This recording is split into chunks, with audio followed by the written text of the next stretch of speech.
بسم اللہ الرحمن الرحیم۔ اور ہم نے تم سے عہد لیا کہ آپس میں ایک دوسرے کا خون نہ بہانا اور کسی کو اپنے وطن سے نکال بحر نہ کرنا، اور تم نے اقرار کیا اور تم خود ہی اس کے گواہ بھی ہو۔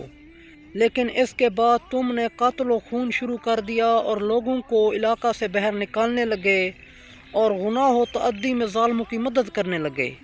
حالانکہ کوئی قیدی بن کر آتا ہے تو فدیہ دے کر آزاد بھی کرا لیتے ہو، جبکہ شروع سے ان کا نکالنا ہی حرام تھا۔ کیا تم کتاب کے ایک حصے پر ایمان رکھتے ہو اور ایک کا انکار کر دیتے ہو؟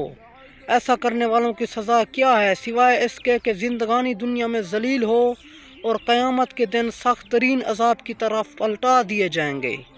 اور اللہ تمہارے کرتوت سے بے خبر نہیں ہے۔